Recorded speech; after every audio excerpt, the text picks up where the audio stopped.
हमने अपने last class में भारत का जो अपवा तंत्र है, इस अपवा तंत्र में एक महत्वपूर्ण गंगा नदी के अपवा तंत्र पे चर्चाएं कर ली थी। अब देखिए, सबसे पहले हमने अपवा तंत्र का जो विभाजन किया था वो एक तो हिमालय अपवा तंत्र और एक प्रायद्वीपीय पठार का अपवा तंत्र। दूसरा जो महत्वपूर्ण यहाँ प्रश्न बन जाता है कि नदी का जो गंतव्य बिंदु था, इस आधार पर हमने देखा कि कुछ नदियाँ अरब सागर की ओर चली जाती हैं और कुछ नदियाँ बंगाल की खाड़ी की ओर। तो अरब सागरीय अपतंत्र और बंगाल की खाड़ी का अपतंत्र हम किसी भी आधार पर इनको विभाजित कर सकते हैं। यहाँ जो गंगा नदी है ये हिमालय अपतंत्र का भाग है। गंगा की अधिकांश जो सहायक नदियाँ हैं, लगभग सहायक नदियाँ ये हिमालय से ही निकलती हैं, लेकिन कुछ नदियाँ जैसे यमुना की सहायक के रूप में हम चंबल की बात करेंगे, गंगा की प्रत्यक्ष सहायक नदी के रूप में हम सोन नदी की बात कर लेंगे।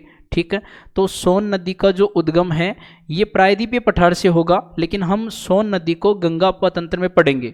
और अच्छा प्रश्न ये भी बनता है कि भाई गंगा की वह सहायक नदी कौन सी है जिसका उद्गम हिमालय से नहीं होता। गंगा की वह सहायक नदी कौन सी है जिसका उद्गम हिमालय से नहीं होता, तो हम सोन नदी की बात कर लेते हैं। या गंगा की वह सहायक नदी जो दाईं ओर से मिलती हैं। तो जब सहायक नदियों को हम बात करते हैं तो कुछ नदियां हैं जो बाईं ओर से आ जाती हैं, कुछ नदियां हैं जो दाईं ओर से आ जाती हैं। ठीक है, तो हमने अपनी लास्ट क्लास में यहाँ पर भारत में जो उत्तर भारत के अंतर्गत ये जो गंगा नदी का क्षेत्र था, इस गंगा नदी क्षेत्र की हमने बात कर ली थी। अब हम बात करते हैं गंगा की सहायक नदियों की। तो गंगा की सबसे प्रमुख जो सहायक नदी के रूप में हम पढ़ते हैं, इस नदी का नाम आ जाता है भी यमुना नदी। और यमुना नदी को देखें, गंगा की सबसे बड़ी सहायक नदी है। यमुना नदी जो है ये गंगा की सबसे बड़ी सहायक नदी है और सबसे प्रमुख सहायक नदी है। यहाँ गंगा की इस सहायक नदी के उद्गम की अगर हम बात करें तो यमुना नदी का उद्गम हो जाता है बंदरपूंछ स्थान, और बंदरपूंछ स्थान आ जाता है उत्तराखंड। उत्तराखंड में एक हिमनद है यमुनोत्री, और इस यमुनोत्री से यमुना नदी का उद्गम होता है। और यमुना नदी का उद्गम उत्तराखंड होने के बाद ये दिल्ली और उत्तर प्रदेश में प्रवाहित होती है, और उत्तर प्रदेश में आकर यह प्रयागराज में, उत्तर प्रदेश में आकर यह प्रयागराज स्थान पर किस नदी से मिल जाती है भी? गंगा नदी से मिल जाती है। और जब ये उत्तर प्रदेश में प्रवाहित होती है तो दो प्रमुख शहर आ जाते हैं, एक तो मथुरा आ जाता है और एक आ जाता है भी आगरा। एक तो आ जाता है मथुरा और एक आ जाता है आगरा। तो इस प्रकार हमने देखा कि दिल्ली, मथुरा, आगरा ये सभी शहर किस नदी के किनारे हैं? तो ये यमुना नदी के किनारे हो जाते हैं। देखिए, हमने गंगा अपतंत्र में उत्तर प्रदेश, उत्तराखंड, बिहार के कुछ प्रमुख शहरों की बात की थी, जैसे ऋषिकेश, हरिद्वार उत्तराखंड में स्थित हैं गंगा नदी के किनारे। उत्तर प्रदेश में कानपुर, इलाहाबाद और वाराणसी आ जाता है जो कि गंगा नदी के किनारे हैं। और बिहार की अगर हम देखें तो यहाँ पर बिहार की राजधानी पटना भी गंगा नदी के किनारे हैं। तो आप दोस्तों एक अलग से पेज पर ये जो प्रमुख शहर हैं और नदियों के किनारे हैं, तो आप इनकी एक सूची तैयार कर सकते हैं कि भाई कौन कौन सा शहर जो है वो किस किस नदी के किनारे स्थित है। ठीक है, तो यहाँ ये यमुना नदी का क्षेत्र हो जाता है। उसके बाद में देखें तो एक नदी आ जाती है भाई सोन नदी। और सोन नदी जो है ये गंगा की एक प्रमुख सहायक नदी है जिसका उद्गम प्रायद्वीपीय पठार से होता है, हिमालय से नहीं होता। सोन के उद्गम की अगर हम बात करते हैं तो ये उद्गम प्रायद्वीपीय पठार से होता है, हिमालय से उद्गम इसका नहीं होता। और प्रायद्वीपीय पठार की कुछ नदियां जो कि इस गंगा की सहायक नदी यमुना से भी मिलती हैं। देखिएगा, ये जो गंगा नदी है, इस गंगा नदी में प्रायद्वीपीय पठार से निकलने वाली ये सोन नदी है। और सोन नदी के उद्गम की अगर हम बात करते हैं तो इसका उद्गम अमरकंटक की पहाड़ी से हो जाता है।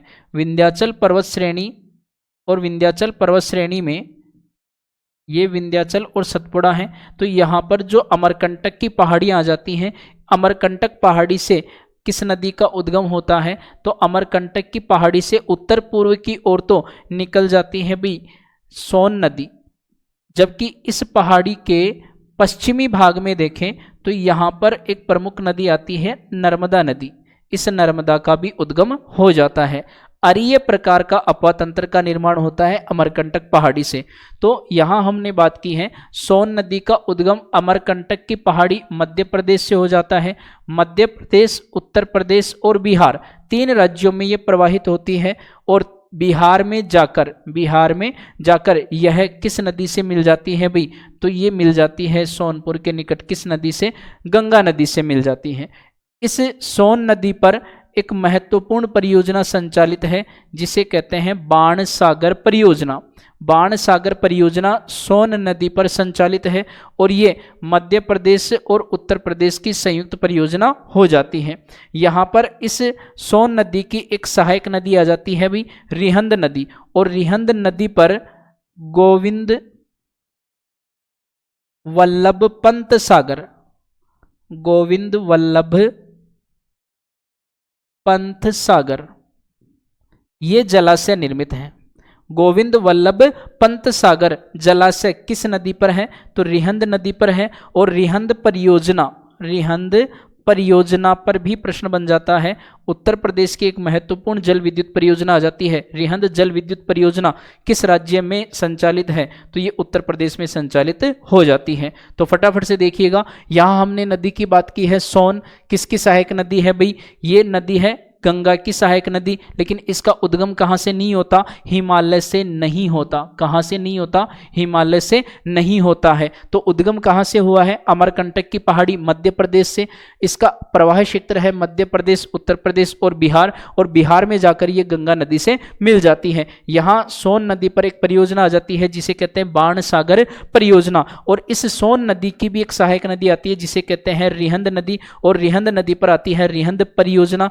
और इस रिहंद नदी पर एक जलाशय बनाया गया है जिसे कहते हैं गोविंद वल्लभ पंत सागर जलाशय दोस्तों। ठीक है, आगे अगर हम बात करें तो यहां अगली नदी आ जाती है भाई हुगली नदी।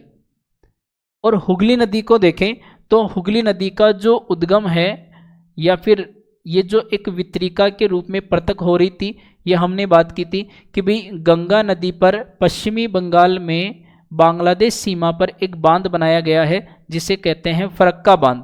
और इस फरक्का बांध से वितरिका अलग होती है जिसे हम गंगा की एक प्रमुख वितरिका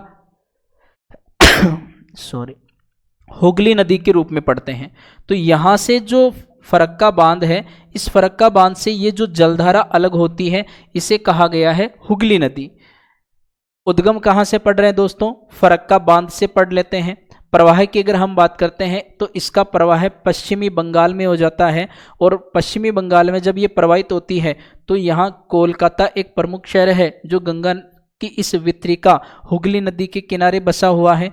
और यहाँ से अगर देखा जाए तो इसकी जो सहायक नदियाँ आती हैं उनमें एक तो मयूराक्षी और एक दामोदर नदी आ जाती हैं। ठीक है, जो पश्चिमी बंगाल है, इस पश्चिमी बंगाल का एक प्रमुख औद्योगिक क्षेत्र, पश्चिमी बंगाल का एक प्रमुख औद्योगिक क्षेत्र आता है, औद्योगिक क्षेत्र जो बांसबरिया से बिड़ला नगर तक, बांसबरिया से बिड़ला नगर तक, बिड़ला नगर, तो बांसबरिया से बिड़ला नगर तक एक प्रमुख औद्योगिक पेटी है पश्चिमी बंगाल की, और भारत की एक प्रमुख औद्योगिक जो है क्षेत्र आ जाता है जो कि इस हुगली नदी के किनारे स्थापित है। इसके बाद अगर देखें दोस्तों तो यहाँ पर देखिएगा हम बात करने वाले हैं कोसी नदी की। कोसी नदी को सोरो ऑफ बिहार कहा जाता है। बिहार का शोक किस नदी को कहा जाता है? तो भाई कोसी नदी को हम बिहार का शोक कहते हैं। और इस कोसी नदी का उद्गम अगर देखें तो इसका उद्गम कुछ छोटी छोटी जलधाराओं के रूप में हो जाता है, और मुख्य जो छोटी जलधारा है इसे कहा जाता है भाई सप्तकोसी। मुख्य जो सहायक जलधारा आ जाती है, इस मुख्य सहायक जलधारा को यहाँ गोसाईथान पर्वत से जो निकलती है इसे कहते हैं अरुणा। और ये जो अरुणा अपनी अन्य सहायक नदियों के साथ में मिलती है तो इसे कहा जाता है यहाँ पर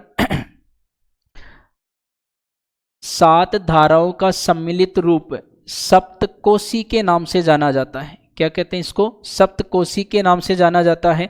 तो अरुणा नदी का उद्गम हमने पढ़ा गोसाईथान चोटी, जो कि कहाँ पर है भाई, नेपाल और सिक्किम की सीमा पर है। यहाँ से जब नदी निकलती है तो अपने साथ में छोटी छोटी जलधाराओं को मिलाकर और तीव्र ढाल के रूप में बहती है, तो यहाँ अपरदनात्मक जो कार्य हैं वो अधिक हो जाते हैं। और जैसे ही नेपाल के बाद में ये बिहार में आती है तो बिहार में अपने साथ लाए हुए मलबे का जमाव कर देती है, और इसी जमाव के कारण मार्ग अवरुद्ध हो जाता है और नदी का जो मार्ग है वो परिवर्तित होकर अन्यत्र निचले स्थानों में ये बाढ़ की स्थिति उत्पन्न कर देती है। और यही कारण है कि कोसी नदी को बिहार का शोक कहते हैं। ठीक है, अब जब ये बिहार में प्रवाहित होती है तो बिहार का जो कारागोला क्षेत्र है, इस कारागोला क्षेत्र में आकर गंगा नदी से मिल जाती है। जो गंगा नदी हमने पढ़ी थी, यहाँ से नेपाल की ओर से आकर ये जो कोसी नदी है, ये जो कोसी नदी है, ये कोसी नदी आकर मिल जाती है। ठीक है, और ये जो नदी आ रही है ये कहाँ की ओर से आ रही है, नेपाल। नेपाल को गंगा नदी का वाटर हाउस कहा जाता है। भाई अधिकांश जो गंगा की सहायक नदियां हैं वो कहाँ की ओर से आ जाती हैं, ये नेपाल की ओर से आ जाती हैं। जैसे महानंदा की हम बात कर लेते हैं, है ना, रामगंगा की हम बात कर लेते हैं, गंडक, कोसी, ये सभी जो नदियां हैं ये नेपाल की ओर से आकर गंगा नदी में मिल जाती हैं। अगली नदी की अगर हम बात करें तो ये आ जाती है भाई दामोदर नदी। ये गंगा की सहायक नहीं, गंगा की जो वितरिका थी हुगली नदी, इस हुगली नदी की सहायक नदी होती है। ये गंगा नदी हमने पढ़ा और फरक्का बांध को देखा। फरक्का बांध से ये जो जलधारा अलग हो जाती है, इस जलधारा को हमने कहा हुगली नदी। ये हुगली नदी आ जाती है। अब इस हुगली नदी में मिलने वाली, इस हुगली नदी में मिलने वाली ये जो दामोदर नदी है, ये दामोदर नदी निकलती है भाई छोटा नागपुर पठार से। कहाँ से निकल जाती है, छोटा नागपुर पठार से निकल जाती है। तो देखिएगा दामोदर नदी को पश्चिमी बंगाल का शोक कहते हैं। उपनाम आ जाता है कि ये जो दामोदर नदी है इसे पश्चिमी बंगाल का शोक कहते हैं। और इसका उद्गम कहाँ से हो जाता है भाई, इसका उद्गम होता है छोटा नागपुर पठार से। और छोटा नागपुर का पठार कहाँ पर है, ये झारखंड में स्थित है। जब इस नदी का प्रवाह झारखंड और पश्चिमी बंगाल में हो जाता है तो झारखंड के बाद में जब ये पश्चिमी बंगाल में प्रवाहित होती है तो पश्चिमी बंगाल में पर्ण हार्बर के निकट यह किस नदी से मिल जाती है, हुगली नदी से मिल जाती है। यानी दामोदर नदी किस नदी की सहायक नदी है, तो हुगली नदी की सहायक नदी है। सबसे महत्वपूर्ण तथ्य यह है कि जो भारत में विभिन्न बहुउद्देशीय नदी घाटी परियोजनाएं आई, इन सभी नदी घाटी परियोजनाओं में अगर देखें तो भारत की जो प्रथम है, भारत की प्रथम जो लगभग 1948 में बनाई गई थी भाई, ये आ जाती है भारत की पहली बहुउद्देशीय नदी घाटी परियोजना। किस नदी पर है, तो ये आ जाती है भाई दामोदर नदी पर। और इस दामोदर नदी पर संचालित ये जो बहुउद्देशीय नदी घाटी परियोजना है, इस परियोजना की शुरुआत हुई थी अमेरिका की टेनेसी नदी घाटी परियोजना पर। टेनेसी नदी घाटी परियोजना। भाई दामोदर बहुउद्देशीय नदी घाटी परियोजना की जो शुरुआत है वो किसकी तर्ज पर, तो ये आ जाती है अमेरिका की जो टेनेसी नदी है, इस टेनेसी नदी से जो परियोजना बनाई गई थी इसी के आधार पर, यानी इस पर आधारित ये परियोजना हो जाती है। अमेरिका की टेनेसी नदी घाटी परियोजना पर आधारित है, यानी किसकी तर्ज पर हमने इस परियोजना का निर्माण किया था, तो हमने अमेरिका की टेनेसी नदी घाटी परियोजना की तर्ज पर भारत में दामोदर बहुउद्देशीय नदी घाटी परियोजना की शुरुआत कर दी थी। अच्छा प्रश्न है यह कि स्वतंत्र भारत का सार्वजनिक क्षेत्र का पहला उपक्रम कौन सा है। दो यहाँ महत्वपूर्ण प्रश्न ये रहे कि एक तो स्वतंत्र भारत का सार्वजनिक क्षेत्र का पहला उपक्रम पूछेगा तो भी दामोदर नदी घाटी परियोजना आना है, और दूसरा भारत की पहली बहुउद्देशीय नदी घाटी परियोजना पूछा जाता है तो भी दामोदर बहुउद्देशीय नदी घाटी परियोजना आ जाना है। आगे अगर देखें तो देखिए एक महत्वपूर्ण नदी आती है ब्रह्मपुत्र नदी। और इस ब्रह्मपुत्र नदी की अगर हम बात करें तो ब्रह्मपुत्र नदी का उद्गम भारत के बाहर है दोस्तों, और ब्रह्मपुत्र नदी का जो उद्गम है वो तिब्बत या चीन से हो जाता है। तिब्बत, चीन भारत और बांग्लादेश में प्रवाहित होने के बाद ये बांग्लादेश में गंगा और मेघना के साथ मिलकर सुंदरवन डेल्टा बनाते हुए कहाँ गिर जाती हैं? बंगाल की खाड़ी में गिर जाती हैं। तो यहाँ देखिएगा, जब नदी के उद्गम की बात करें तो नदी के उद्गम में सबसे पहले हम बात करेंगे भाई इसके उपनाम की। नदी को चीन में कहा जाता है यारलंग जांगबो। क्या कहा जाता है? यारलंग जांगबो कहा जाता है। तिब्बत वाले लोगों ने इसे सांगपो नदी के नाम से जाना। तिब्बती लोगों ने क्या कहा? इसे सांगपो नदी कहा। और जब ये भारत में प्रवेश करती है तो भारत में इस नदी का प्रवेश हो जाता है अरुणाचल प्रदेश से, और अरुणाचल प्रदेश में दिहांग घाटी से ये दिहांग नदी के रूप में प्रवेश कर जाती है। अरुणाचल प्रदेश और असम दो ही राज्यों में प्रवाहित होती है। तो असम में इसे ब्रह्मपुत्र कहा जाता है, ब्रह्मा की पुत्री कहा जाता है। और अब देखिए दोस्तों, जब ये असम में प्रवाहित होती है तो इसके बाद ये चली जाती है कहाँ पर? बांग्लादेश में, जहाँ इसे किस नाम से जाना जाता है? जमुना नदी के नाम से जाना जाता है। तो हमने क्रम से उपनाम की बात की भाई। सिंधु नदी को ब्रह्मपुत्र नदी को चीन में क्या कहते हैं? तो चीन में इसको यारलंग जांगबो कहा जाता है। भाई तिब्बत में क्या कहा जाता है? तो सांगपो के नाम से जाना जाता है। अरुणाचल प्रदेश में प्रवेश करने पर यह दिहांग नदी कहलाती है। असम में इसे ब्रह्मपुत्र नदी कहते हैं और बांग्लादेश में इसे जमुना नदी कहा जाता है। ठीक, अब देखिएगा नदी की लंबाई की अगर हम बात करें तो नदी लगभग 2880 या लगभग 2900 किलोमीटर लंबी है। उद्गम की अगर हम बात करते हैं तो ये चेमा युंगडुंग एक हिमनद है जो कहाँ पर है भाई? तिब्बत में सांगपो नदी के रूप में चेमा युंगडुंग हिमनद से इस ब्रह्मपुत्र नदी का उद्गम हो जाता है। हमने प्रवाह की बात की है तिब्बत, चीन, भारत और बांग्लादेश। तिब्बत, चीन, भाई ये जो तिब्बत क्षेत्र है चीन के अधिकार में है। उसके बाद में ये भारत में प्रवेश करती है। तो भारत में हमने प्रवेश की बात की, ये अरुणाचल प्रदेश है जहाँ पर दिहांग घाटी से दिहांग के नाम से ये प्रवेश कर जाती है।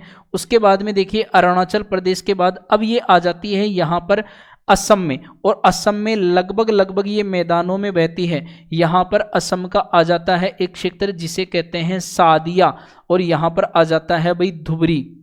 कौन सा है? दुबरी। और दुबरी के निकट अब ये 90 डिग्री का मोड़ बनाते हुए बांग्लादेश में प्रवेश करती है, और बांग्लादेश में इस पद्मा के साथ मिलकर ये जमुना नदी जो है यहाँ से आने वाली बराक मेघना नदी के साथ में मिलकर और बंगाल की खाड़ी में गिर जाती हैं। तो ध्यान दीजिएगा कि भाई असम में मैदानों का जो निर्माण करती है वो कहाँ से कहाँ तक है? तो सादिया से धुबरी तक ये नदी मैदानों का निर्माण कर देती है। ठीक है, और जब ये मैदानों का निर्माण करती है तो यहीं पर अपने साथ में लाए हुए मलबे का जमाव कर देती है, और मलबे के जमाव से यहाँ पर दोस्तों अनेक द्वीपों का निर्माण होने लगता है। और हमने देखा कि यहाँ पर एक विश्व प्रसिद्ध नदी निर्मित द्वीप हम बात करेंगे जिसे माजुली द्वीप कहते हैं। कौन सा द्वीप है भाई? माजुली। तो देखिएगा नदी के अगर समापन की हम बात करते हैं तो बांग्लादेश में गंगा जो नदी है जिसे हमने पद्मा कहा है से मिलकर यह सुंदरवन डेल्टा बनाते हुए बंगाल की खाड़ी में गिर जाती है। अरुणाचल प्रदेश में इस नदी के द्वारा एक गार्ज का निर्माण किया जाता है जिसे कहते हैं कोरबा गार्ज।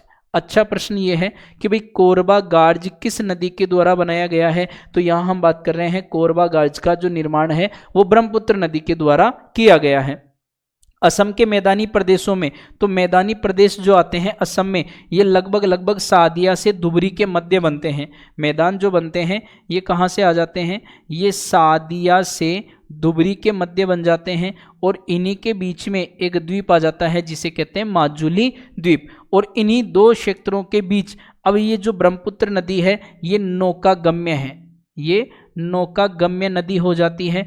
और नेशनल वाटरवे संख्या 2, राष्ट्रीय जलमार्ग संख्या 2 ये कहाँ पर है भाई? तो ब्रह्मपुत्र नदी पर सादिया से धुबरी के मध्य राष्ट्रीय जलमार्ग संख्या 2 का निर्माण किया गया है दोस्तों। ठीक है, अब ये जो डायग्राम हम देख पा रहे हैं यहाँ पर कुछ ब्रह्मपुत्र की सहायक नदियां हम देखेंगे, और इन सहायक नदियों में देखिएगा यहाँ से कामेंग आ जाती है, सुबनसिरी आ जाती है, दिबांग लोहित नदी आ जाती है। दिबांग और लोहित इन दोनों नदियों की अगर हम बात करें तो दिबांग और लोहित दोनों ही नदियां जो हैं ये इस ब्रह्मपुत्र नदी की दिशा के विपरीत भाग से आकर मिलती हैं। भी कौन सी नदी जो है ये ब्रह्मपुत्र के विपरीत दिशा से आकर मिलती हैं, तो यहाँ पर हम बात कर रहे हैं दिबांग और लोहित नदियां जो हैं वो विपरीत दिशा से आकर मिल जाती हैं। यहाँ से धनसिरी है, मानस, संकोच, इस प्रकार से ये सभी जो हैं ये ब्रह्मपुत्र की सहायक नदियां हैं। इन्हें हमने दो भागों में बांटना है, एक तो दाईं ओर से मिलने वाली नदियां और एक आ जाती हैं बाईं ओर से मिलने वाली नदियां। ब्रह्मपुत्र नदी में जो दाईं ओर से मिलती हैं तीस्ता, संकोच, मानस और सुबनसिरी, तीस्ता, संकोच, मानस और सुबनसिरी, ये सभी नदियां ब्रह्मपुत्र में दाईं ओर से मिलती हैं। जबकि बाईं ओर से नदियां जो मिलती हैं इनमें दिबांग, लोहित, धनसिरी, कपिली और बराक नदियां आ जाती हैं। ये सभी जो नदियां हैं ये ब्रह्मपुत्र नदी में कहाँ से मिलती हैं भाई, तो ये बाईं ओर से मिल जाती हैं। तो इस प्रकार पूर्वोत्तर भारत में ये ब्रह्मपुत्र का क्या हो जाता है, अपवाह क्षेत्र हो जाता है। ध्यान देने वाली बात यह है कि भाई इस नदी के बारे में अगर पूछा जाता है तो भाई ब्रह्मपुत्र नदी का उद्गम जो तिब्बत में हो रहा है, जिसे हम चीन के अंतर्गत पढ़ते हैं, तो चीन वाले इसे यारलंग जांगपो के नाम से जानते हैं, तिब्बत में इसे सांगपो कहा जाता है, अरुणाचल प्रदेश में इसे दिहांग कहा जाता है, असम में इसे ब्रह्मपुत्र कहते हैं और बांग्लादेश में इसे जमुना नदी कहते हैं। यहाँ से लगभग जो है काफ़ी बार प्रश्न बने हुए हैं उपनाम को लेके। गंगा को बांग्लादेश में पद्मा कहते हैं, जबकि ब्रह्मपुत्र को बांग्लादेश में क्या कहते हैं, तो यहाँ पर जमुना नदी से कह दिया जाता है। ठीक है, अब देखिए दोस्तों, ये तो हमने जो भारत में हिमालय से निकलने वाली कुछ नदियां थी इनकी बात कर ली। और गंगा नदी अपवाह तंत्र में अगर देखें तो गंगा के अपवाह क्षेत्र में कुछ नदियां थी जो प्रायद्वीपीय पठार से, जैसे सोन नदी, इसकी भी हमने वही चर्चा कर ली, एक दामोदर नदी की भी हमने बात कर ली। अब इसके अतिरिक्त जो प्रायद्वीपीय भारत का अपवाह क्षेत्र आता है या प्रायद्वीपीय भारत की जो नदियां आ जाती हैं, इन नदियों में अगर हम देखें तो उत्तर से दक्षिण की ओर क्रमशः जैसे स्वर्ण रेखा है, महानदी, गोदावरी, कृष्णा, कावेरी, वेगई, ये सभी जो नदियां हैं ये प्रायद्वीपीय पठार से निकल जाती हैं। तो सबसे पहले हम यहाँ पर स्वर्ण रेखा नदी की बात कर लेते हैं। स्वर्ण रेखा नदी को अगर देखें तो इसका उद्गम जो क्षेत्र है, उद्गम क्षेत्र आ जाता है रांची का पठार, और रांची पठार है भी झारखंड में। रांची पठार झारखंड से निकलती है और झारखंड और ओडिशा में प्रवाहित होती है, और झारखंड ओडिशा में प्रवाहित होने के बाद ये बालासोर के निकट बंगाल की खाड़ी में गिर जाती हैं। कौन सी नदी की बात कर रहे हैं भाई, स्वर्ण रेखा। तो जब झारखंड में प्रवाहित होती है तो इसके किनारे एक शहर आ जाता है, स्वर्ण रेखा जो नदी है, इस स्वर्ण रेखा नदी के किनारे बसा हुआ शहर आ जाता है जमशेदपुर। कौन सा आता है, जमशेदपुर। और जमशेदपुर में क्या है, तो यहाँ पर टिस्को का मुख्यालय है, Tata iron and steel company. Tata iron and steel company कहाँ है, तो जमशेदपुर झारखंड में है। और ये जो जमशेदपुर है ये किस नदी के किनारे है, तो ये स्वर्ण रेखा नदी के किनारे हो जाता है। यहीं पर अगर हम देखें तो इस स्वर्ण रेखा नदी पर एक जलप्रपात आता है। जलप्रपात की अगर हम बात करें तो ये जलप्रपात आ जाता है भाई हुंडरू जलप्रपात। हुंडरू जलप्रपात, तो हुंडरू जलप्रपात किस नदी पर है, स्वर्ण रेखा नदी पर। अब देखिएगा, अगर हम लेवल ऑफ एग्जाम की बात करें, थोड़ा सा गहराई से अगर प्रश्न बनता है, प्रश्न पूछा जाता है कि टिस्को औद्योगिक इकाई को विद्युत आपूर्ति कहां से होती है, टिस्को औद्योगिक इकाई को विद्युत आपूर्ति कहां से होती है, तो वहां पर 2-3 बांधों के या जलप्रपातों के नाम दे दिए जाएं। तो ध्यान रखना, हुंडरू जलप्रपात के द्वारा टिस्को औद्योगिक इकाई को क्या कर दी जाएगी भाई, विद्युत आपूर्ति कर दी जाएगी। अगली नदी देखिएगा, महानदी। महानदी जिसका प्राचीन नाम आ जाता है भाई चित्रोत्पल्ला। और ये जो महानदी है इसका उद्गम होता है सिहावा क्षेत्र, जो कि छत्तीसगढ़ में है। छत्तीसगढ़ के रायपुर में सिहावा क्षेत्र से इस नदी का उद्गम हो जाता है। प्रवाह इसका छत्तीसगढ़ और ओडिशा 2 राज्यों में इसका प्रवाह हो जाता है। और जब समापन की बात करें तो ओडिशा के भुवनेश्वर के निकट यह डेल्टा बनाते हुए बंगाल की खाड़ी में गिर जाती है। कौन सी नदी की हम बात कर रहे हैं? महानदी। उद्गम कहाँ से है? सिहावा क्षेत्र छत्तीसगढ़ से। प्रवाह कहाँ करती है? छत्तीसगढ़ और ओडिशा में। समापन कहाँ होता है? ओडिशा के भुवनेश्वर के निकट डेल्टा बनाते हुए बंगाल की खाड़ी में गिर जाती हैं दोस्तों। ठीक है, अब एक महत्वपूर्ण बांध जो यहाँ महानदी पर बनाया गया है, इस बांध का नाम है भाई हीराकुंड बांध। और हीराकुंड बांध की विशेष बात कि यह भारत का सबसे लंबा बांध है। कौन सा बांध है? हीराकुंड जो बांध है ये भारत का सबसे लंबा बांध आ जाता है और ये ओडिशा के संबलपुर में स्थित है। ओडिशा के संबलपुर में स्थित यह भारत का सबसे लंबा बांध हो जाता है भाई। ठीक, अब देखो ओडिशा के कुछ शहर आ जाते हैं। जैसे हम बात करें, एक तो कटक शहर आ जाता है, एक हमने अभी बात की है संबलपुर की जहां पर हीराकुंड बांध है, और एक हम बात कर रहे हैं भुवनेश्वर की, भुवनेश्वर की। ठीक है, जो कि ओडिशा की राजधानी भी है भाई। कटक, संबलपुर और ओडिशा का ये जो राजधानी भुवनेश्वर है ये किस नदी के किनारे है? तो कटक महानदी के किनारे, संबलपुर महानदी के किनारे, भुवनेश्वर जो है ये भी महानदी के किनारे हैं। कटक इसलिए भी महत्वपूर्ण है कि यहाँ पर राष्ट्रीय चावल अनुसंधान संस्थान स्थित है दोस्तों। ठीक है, अब हम बात करते हैं कि ये जो महानदी है इसकी सहायक नदियां कौन कौन सी हैं? तो अरपा, शिवनाथ और हसदेव सहायक नदियों में एक तो आ जाती है अरपा, एक शिवनाथ, हसदेव। इस प्रकार की कुछ नदियां हैं जो अपना जल महानदी के साथ में मिला देती हैं। ठीक, आगे अगर हम देखें तो प्रायद्वीपीय भारत की सबसे लंबी नदी आ जाती है भाई गोदावरी नदी। गोदावरी नदी यह प्रायद्वीपीय भारत की सबसे लंबी नदी है और इस सबसे लंबी नदी को वृहद गंगा, बूढ़ी गंगा के नाम से जाना जाता है। प्रायद्वीपीय भारत की सबसे लंबी नदी को वृहद गंगा या बूढ़ी गंगा के नाम से भी जाना जाता है। और इस वृहद गंगा या बूढ़ी गंगा का जो प्रवाह क्षेत्र है, ये प्रवाह क्षेत्र क्रमशः 3 राज्यों में है। देखिएगा, यहाँ से हम बात कर रहे हैं गोदावरी नदी की। उद्गम जो है ये हो जाता है भी महाराष्ट्र से, और महाराष्ट्र के बाद में प्रवाह हो जाता है इसका यहाँ से तेलंगाना, और तेलंगाना के बाद में आंध्र प्रदेश। 3 ही राज्यों में प्रवाहित होती है। ठीक है, अब देखो जो महाराष्ट्र है, इस महाराष्ट्र में महाराष्ट्र में नासिक जिले की त्रयंबक पहाड़ी से नदी का उद्गम होता है।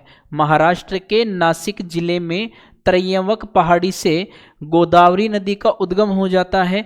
और प्रवाह की अगर हम बात करें तो महाराष्ट्र, तेलंगाना और आंध्र प्रदेश। गोदावरी नदी भारत के कितने राज्यों से बहती है? तो भाई महाराष्ट्र, तेलंगाना और आंध्र प्रदेश 3 राज्यों से प्रवाहित हो जाती है।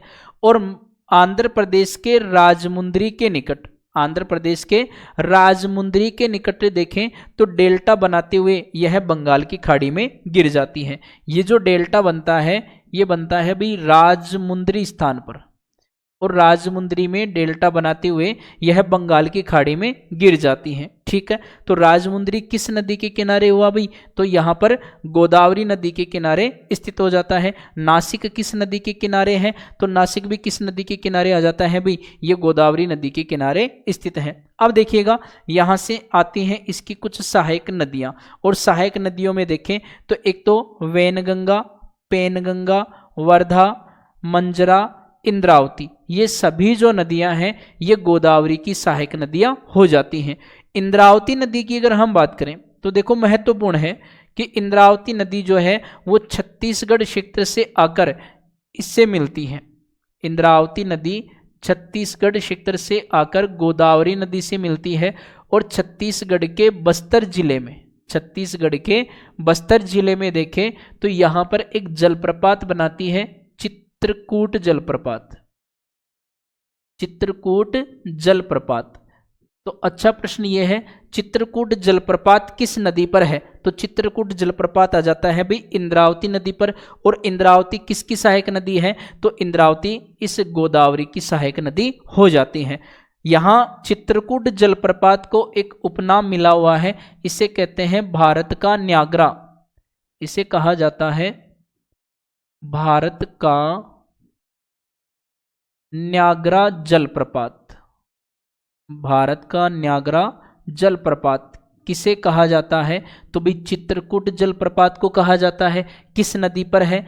इंद्रावती नदी पर है। और किसकी सहायक है ये? तो ये आ जाती है गोदावरी की सहायक नदी, जिसकी सबसे बड़ी विशेष बात क्या है कि यह प्रायद्वीपीय भारत की सबसे लंबी नदी हो जाती है। ठीक है, यहीं अगर हम इस गोदावरी पर किसी परियोजना की बात करते हैं तो यहाँ एक परियोजना आती है पोचमपाद परियोजना, और इस पोचमपाद परियोजना का निर्माण किया गया है भाई तेलंगाना में। पोचमपाद परियोजना किस नदी पर है? गोदावरी नदी पर है। और किस राज्य में आ जाती है? तो ये तेलंगाना राज्य में आ जाती है। ठीक है, आगे देखिएगा, अगली नदी की अगर हम बात करें तो ये आ जाती है भाई कृष्णा नदी, प्रायद्वीपीय भारत की दूसरी लंबी नदी। प्रायद्वीपीय भारत की सबसे लंबी नदी गोदावरी को पड़ा, प्रायद्वीपीय भारत की दूसरी लंबी नदी कौन सी हो जाती है? तो कृष्णा नदी हो जाती है। और इसके उद्गम की अगर हम बात करते हैं तो महाबलेश्वर, महाराष्ट्र के महाबलेश्वर स्थान से इसका उद्गम होता है। महाराष्ट्र, कर्नाटक, तेलंगाना और आंध्र प्रदेश, टोटल राज्यों की संख्या हो जाती है भाई 4।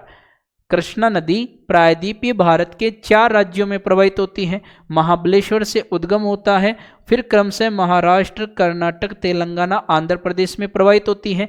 और आंध्र प्रदेश में विजयवाड़ा के निकट, आंध्र प्रदेश में विजयवाड़ा के निकट यह नदी जो है यह डेल्टा बनाते हुए बंगाल की खाड़ी में गिर जाती है। ठीक है, और यहाँ से जब विजयवाड़ा के निकट यह बंगाल की खाड़ी में गिर जाती हैं तो यहाँ से अगर हम बात करते हैं इस नदी पर कुछ बांध बनाए गए हैं, जिनमें एक बांध तो आ जाता है भाई नागार्जुन सागर बांध।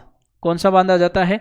नागार्जुन सागर बांध की बात करें तो आंध्र प्रदेश और तेलंगाना, आंध्र प्रदेश और तेलंगाना की सीमा पर स्थित है नागार्जुन सागर बांध। दूसरा आ जाता है श्रीशैलम बांध, आंध्र प्रदेश में श्रीशैलम बांध है। और आंध्र प्रदेश तेलंगाना की संयुक्त परियोजना भी आ जाती है श्रीशैलम बांध परियोजना। ठीक है, अब अगर हम सहायक नदियों की बात करें तो कृष्णा नदी की जो सहायक नदियां हैं उनमें तुंगभद्रा, भीमा, कोयना, घाटप्रभा, मालप्रभा, इस प्रकार की कुछ सहायक नदी आ जाती हैं।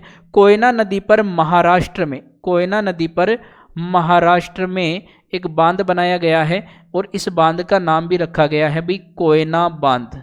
कौन सा बांध आ जाता है? कोयना बांध। कहाँ पर है? महाराष्ट्र में। और किस नदी पर है? तो ये कोयना नदी पर स्थित है दोस्तों। ठीक है, आगे अगर देखें तो अब नदी आती है भाई कावेरी नदी।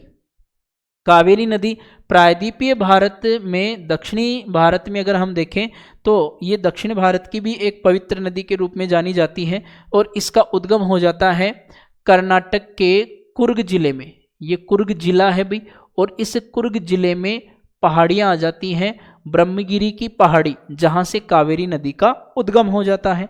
अब प्रवाह की अगर हम बात करते हैं तो कर्नाटक और तमिलनाडु, बहुत बार प्रश्न पूछा हुआ है कि कावेरी नदी जल विवाद, कावेरी नदी जल विवाद, तो देखिएगा यहाँ पर जो कावेरी नदी जल विवाद है ये जल विवाद किन किन के मध्य है? तो ये आ जाता है भाई कर्नाटक और तमिलनाडु के मध्य। उसके बाद में देखें समापन कहाँ होता है, तो कर्नाटक तमिलनाडु में बहकर यह तंजावुर के निकट डेल्टा बनाते हुए बंगाल की खाड़ी में गिर जाती है। कहाँ गिरती है नदी? बंगाल की खाड़ी में गिर जाती है। तो कावेरी नदी का उद्गम कर्नाटक के कुर्ग जिले में ब्रह्मगिरी की पहाड़ी से हो जाता है। अगर हम प्रवाह की बात करते हैं तो कर्नाटक और तमिलनाडु में हो जाता है। अगर डेल्टा की बात करते हैं तो तमिलनाडु के तंजावुर में डेल्टा बनाते हुए बंगाल की खाड़ी में गिर जाती हैं। आगे देखिए, यहाँ पर कावेरी नदी पर कुछ बांध बनाए हुए हैं और इन बांधों की बात करें तो एक तो आ जाता है भाई कृष्णराज सागर बांध, जो कि कहाँ पर है? कर्नाटक में। दूसरा आ जाता है शिव समुद्रम जलप्रपात, जो कहाँ पर है? कर्नाटक में। और शिव समुद्रम जो जलप्रपात है यहाँ से जल विद्युत परियोजना का निर्माण किया गया है। भारत की प्रथम जल विद्युत परियोजना, भारत की प्रथम जल विद्युत परियोजना की बात करें तो यह शिव समुद्रम जल विद्युत परियोजना आ जाती है, जो कि कर्नाटक में है। अगर हम इसकी सहायक नदियों की बात करें तो अमरावती, हेमावती, भवानी, अमरावती, हेमावती और भवानी, ये कुछ सहायक नदियां हैं जो किससे आकर मिलती हैं? कावेरी नदी से आकर मिल जाती हैं दोस्तों। ठीक है, अब इस प्रायद्वीपीय भारत में कावेरी नदी के दक्षिण में देखें तो कावेरी नदी के दक्षिण में एक और नदी आ जाती है भाई जिसका नाम है वैगई नदी। नदी कौन सी है? वैगई नदी। उद्गम इसका हो जाता है भी तमिलनाडु से, और तमिलनाडु का एक प्रमुख शहर आ जाता है मदुरई, और मदुरई के निकट अगर देखें तो यहां पर आ जाती हैं वर्षा नद पहाड़ी, और इस वर्षा नद पहाड़ी से नदी निकलती है, और जब ये पाक की खाड़ी में गिरती हैं तो यहां पर डेल्टा बनाती हुई गिर जाती है। इस स्थान का नाम है मंडपम। कौन सा स्थान आ जाता है? मंडपम स्थान आता है, जहां पर यह डेल्टा बनाते हुए पाक की खाड़ी में गिर जाती हैं। देखिएगा, तमिलनाडु के मदुरई से वर्षा नद पहाड़ी से तो हो जाता है नदी का उद्गम, और तमिलनाडु के ही मंडपम स्थान पर डेल्टा बनाते हुए यह नदी कहाँ गिर जाती है? तो यह नदी पाक की खाड़ी में गिरती है। कहाँ पर गिर जाती है? पाक की खाड़ी में गिर जाती हैं। तो इस प्रकार से प्रायद्वीपीय भारत के दक्षिण में ये अंतिम नदी हो जाती है, जो बंगाल की खाड़ी की ओर जा रही है। ठीक है, ये जो पाक की खाड़ी है ये बंगाल की खाड़ी का ही एक भाग हो जाता है। अब देखो, दो महत्वपूर्ण नदियां हैं प्रायद्वीपीय भारत की। एक तो नर्मदा नदी आ जाती है दोस्तों, एक आती है ताप्ती नदी। नर्मदा और ताप्ती ये दोनों ही नदियां अरब सागर में अपना जल लेके जाती हैं। ठीक है, तो इन दोनों नदियों की जो चर्चा है वो अपनी नेक्स्ट क्लास में हम करेंगे। धन्यवाद।